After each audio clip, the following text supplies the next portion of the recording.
Google Pixel 7 Pro、vivo X90 Pro Plus。在业界呢，一直认为 Pixel 这台手机在机团摄影方面非常的厉害，而 vivo 呢，在国产手机中也有这样的美誉。那今天呢，就来看看他们俩在影像方面的对比。那作为亮影像的节目，每期我都会用手机去拍摄一些摄影作品啊，就是他们瞎拍。关键是希望你也可以参与到摄影中来。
前面的照片就是这两台手机所拍摄的，但是摄影环节的照片呢，是台手机就能拍，不光它俩能拍，关键是你得参与到摄影中来。那摄影的环节呢，就都是测试环节了。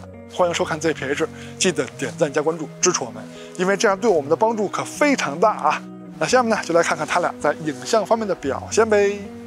两台手机整体的后照配置，前面几期已经说过了，这里就不再重复了。那不了解的朋友呢，自己暂停看一下就好了。现在是 Pixel 7 Pro 的拍摄界面，同样的前面几期也已经说过了。那这里再着重提示一下啊，虽然说它有一个2倍焦段切换按钮，但是它是主摄的数码变焦，这台手机没有2倍的光学镜头。那同样的 X90 Pro Plus 拍摄界面虽然说给了5个焦段切换按钮，但是它的10倍也是3.5倍的数码变焦，它也没有10倍光学镜头。那下面咱们就正式对比两台手机在影像方面的表现了，后面就用简称了啊 ，Pixel 7 Pro 简称 Pixel。vivo X90 Pro Plus 简称 vivo。 那咱们还是先从主摄开始对比。硬件参数上最大的区别就是感光器的尺寸了。vivo 那边的主摄感光器是1英寸的底啊，非常的大。从实拍效果上看，颜色方面 vivo 那边是够鲜艳的啊，用的就是手机的默认设置啊，没有进行任何的调整，就是拿起来就拍。中心解析力方面，光学质量上两边是差不多的，但是墙上的花纹啊 ，Pixel 这边明暗对比做得更好啊，看起来更清楚。边角画质方面看的是镜组的光学质量啊 ，Pixel 的更强一些，但是 vivo 那边的底更大啊，边角画质更难把控啊。但是呢，也有别家1英寸主摄的手机边角画质做的还不错的。再看一组主摄的对比，颜色的区别还是挺大的。你们更喜欢哪边的色彩呢？那如果你要问我哪个更接近真实环境啊，我告诉你，我跟你一样，几天前拍的照片，现在记不住真实的环境色彩，只能在手机跟屏幕上看。你们更喜欢哪边，哪边就更好。中心解析力方面，这回可不是明暗关系处理的好的问题了，在解析力方面就是 Pixel 的更强。另一边的边角画质，这回 vivo 做的还不错啊。我手里这台 X90 Pro Plus， 两边角上的光学质量差距还是挺大的。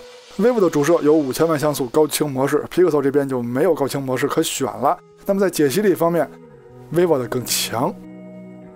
再看超广角镜头，从硬件参数上看呢，无疑是 X90 Pro Plus 的更强，但是注意等效焦段啊。Pixel 的照片中写的它的等效焦段是13，但是我觉得它没有13，后来我自己改成13.5了。vivo 的照片里写的是等效焦段14，但是从实拍样片上看，vivo 的视角还更广一些，视角差距如图所示，这个红边呢就是 Pixel 拍不到的范围。从实拍上看，颜色的区别还是有的啊，但是比主摄的区别小了一些。中心解析力方面光学素质方面两边都不错，但是注意看这白色物体上的细节呈现是 vivo 的更强。镜组的光学质量方面也是 vivo 的更好。再看一组超广角的对比，颜色方面 vivo 依然鲜艳，中心解析力方面两台超广角做的都很不错。另一边的边角画质依然是 vivo 的更好。哎呀，超广角 vivo 也是有高清模式的， Pixel 那边还是没有高清模式，解析力的差距很明显。两台手机拍摄微距默认用的都是超广角镜头，从实拍效果上看呢，我觉得他们做的都非常不错啊。微距效果很好。再看中焦镜头，那 Pixel 这边呢没有中焦镜头啊 ，vivo 那边有一颗2倍的光学镜头。长焦方面 ，Pixel 是5倍的光学镜头 ，vivo 是3.5倍的光学镜头。Pixel 这边的焦段更长 ，vivo 那边像素更高。对比还是先从2倍开始啊 ，Pixel 这边的2倍是主摄的数码变焦 ，vivo 那边是光学镜头。中心解析力方面，我怎么感觉 Pixel 的解析力更高啊？可 vivo 那边却是光学镜头啊，那就再比一次2倍。解析力方面没错啊，依然是数码变焦的 Pixel 比光学镜头的 vivo 解析力强。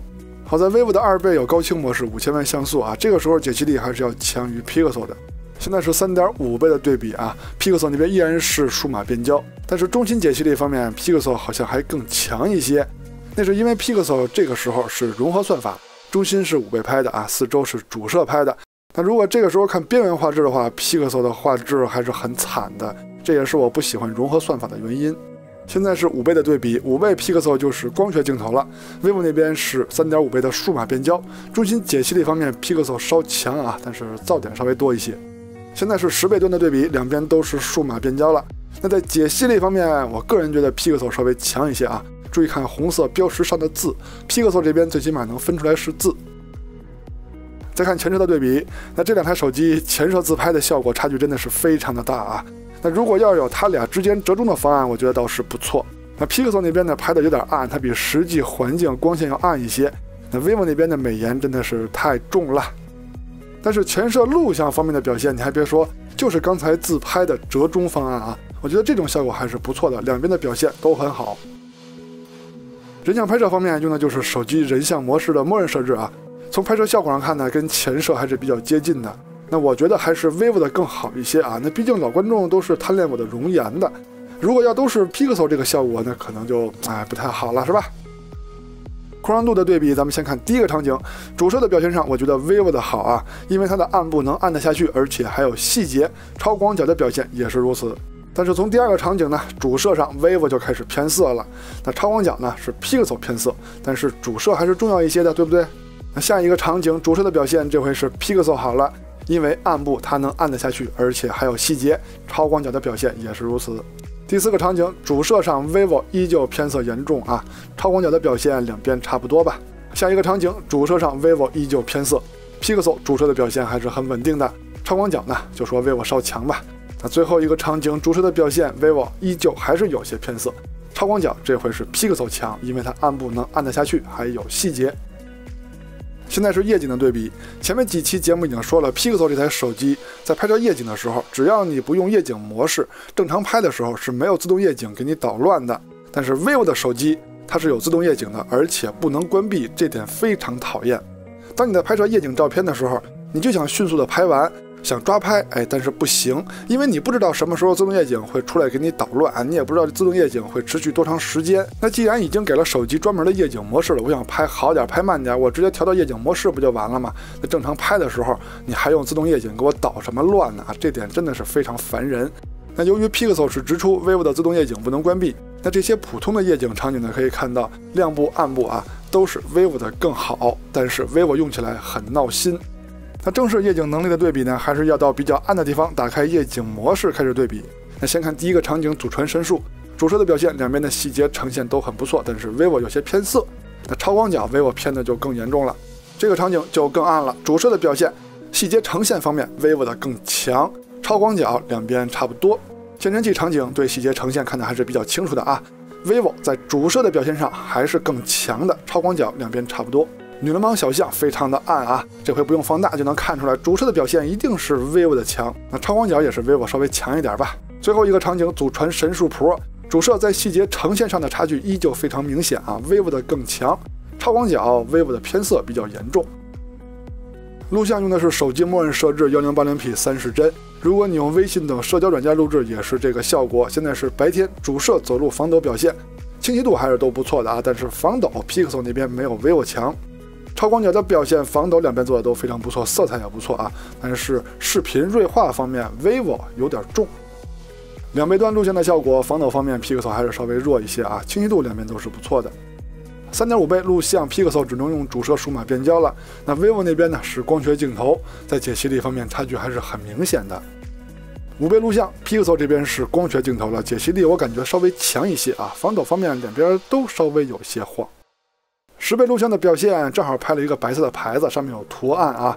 那么在解析力方面，明显 Pixel 更强，防抖两边都稍微有些晃。主摄夜晚录像的表现，两边在解析力方面都非常的不错啊，细节呈现非常丰富。但是 Pixel 这边有鬼影啊，不过老实说，如果要是到了更暗的环境，那 vivo 还是有优势的。超广角的表现在细节呈现方面明显是 vivo 的更好。工业设计方面，前面几期已经提到了啊 ，Pixel 这台手机的做工还有质感是比照片和视频要强的。那相比之下 ，vivo 的工业设计，我不知道各位怎么看啊，反正我是看惯了啊，还可以啊。而且我感觉 Pixel 的后摄设计以后可以传承下去，就算有更大更厚的感光器，这个设计也是通用的。厚度方面 ，vivo 稍微的厚一点点，但是重量两边可都是够沉的。屏幕方面都没问题啊，都是三星的好屏幕。处理器方面肯定是 vivo 的更强啊，它毕竟用的是最新的处理器嘛。那至于性能方面呢，我们就不多介绍了，我们是聊影像的节目。那下面我们就来总结一下他们俩在影像方面的表现。两台计算摄影的强者对比完了啊，可以看到 Pixel 7 Pro 在日常拍摄中有着很强的稳定性，计算摄影强劲。那 X90 Pro Plus 作为后来者呢，也是很猛的，但它俩计算摄影的方向啊，发力的方向是不同的。主摄上，普通模式 Pixel 7 Pro 更优秀啊，多亏 X90 Pro Plus 有高清模式。那超广角呢是 X90 Pro Plus 的更好，而且它还有高清模式。那中焦2倍的效果，我没想到是数码变焦的 Pixel 7 Pro 更好啊。那多亏 X90 Pro Plus 还有个高清模式啊，要不然真的是太没面子了。那剩下的中长焦焦段呢，两台手机是互有胜负的啊。但是我不喜欢 Pixel 7 Pro 2倍到5倍之间的融合算法，谁家的融合算法我也不喜欢。那前摄人像呢都是 X90 Pro Plus 的更好，微距两台手机都很优秀。那宽容度是 Pixel 7 Pro 的更好啊 ，X90 Pro Plus 的表现还不够稳定。那夜景的表现，X90 Pro Plus 不能关闭自动夜景，这点真的是非常的屎啊！但是论细节呈现，它还是更强一些的。录像的表现 ，Pixel 7 Pro 的主摄防抖稍微差一些。那长焦录像呢，两边算是互有胜负。夜景录像 X90 Pro Plus 的更好。OK， 到结尾了。那看完上面内容呢，希望您可以喜欢我们的节目啊，记得点赞加关注支持我们，因为这样对我们的帮助非常大。我们下期节目再见，拜拜。